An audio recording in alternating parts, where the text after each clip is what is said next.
Champions League is back, but the back of the Champions League that is back Is the back of the Champions League. Thank you.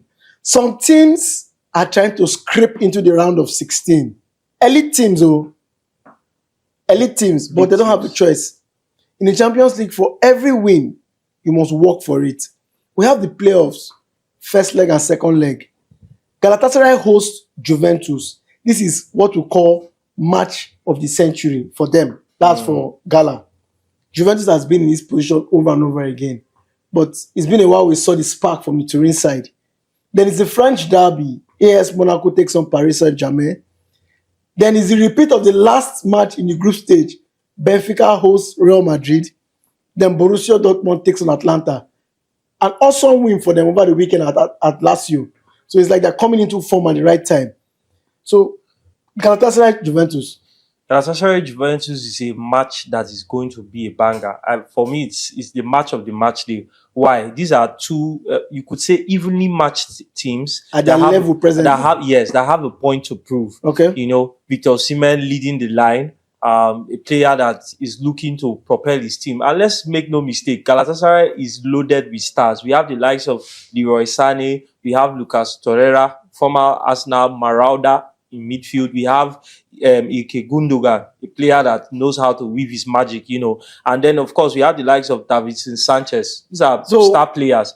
So, because the investors are on our neck. Yes, Juventus? I will go with both teams to score. Okay. But with the Galatasaray win or draw. Same here. Gala win or draw. AS Monaco, PSG. I'll go with a PSG straight win. Same here. Benfica, Real Madrid. Benfica, Real Madrid. That match promises chaos. Yes. Depending on if a certain French attacker is fit and firing Is in it the Mbappe? lineup. Yes. Mbappe is either here or there present. Yes. So depending on if he's in that side or not, somehow I kind of feel like they are stronger without him or without Vinicius. So I would also back both teams to score. I'm looking at a Madrid win or draw. Let me play the devil's advocate here. Yeah. What kind of tactics do you think Jose Mourinho will deploy? He has already started deploying tactics. The one of mind games, the cerebral tactics. He, as usual, in his press conferences are most times more interesting than his matches. So he has already said that he wants Abela to have a long and storied career as a permanent manager of Real Madrid, but he's looking forward to beating them. But then, I look at Mourinho is a knockout specialist. So you know that Benfica will be compact, look to hit on the counter attack, and pack the boss or the bosses as much as possible. Okay, for investors, let me be honest with you guys. This match is too close to call. So let's go for an under 3.5 or under 4. Very fair, very fair. Then Borussia Dortmund versus Atlanta, the yellow wall. Borussia Dortmund versus Atlanta.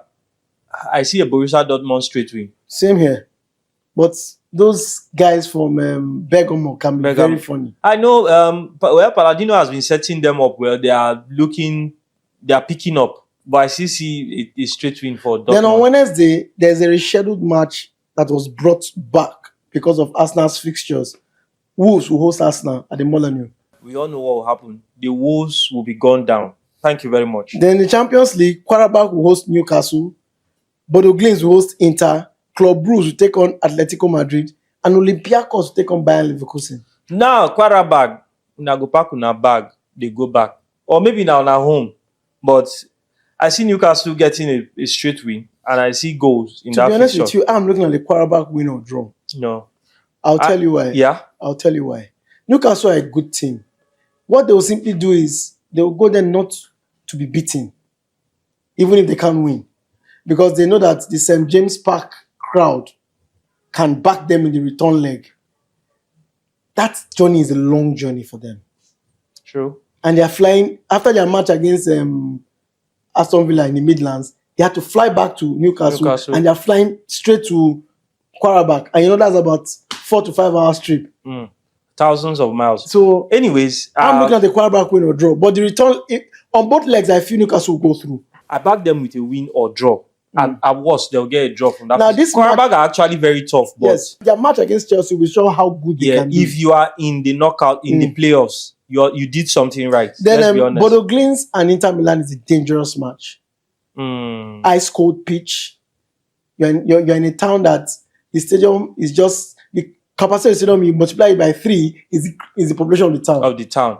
And crazy enough, almost everybody in that city will be in that stadium. And it's a stadium that they hardly lose. So I would look at on the safe side, Inter win or draw. I don't even see Inter winning, but let's say a Bodo win or draw for me. Club Brugge versus Atletico Madrid.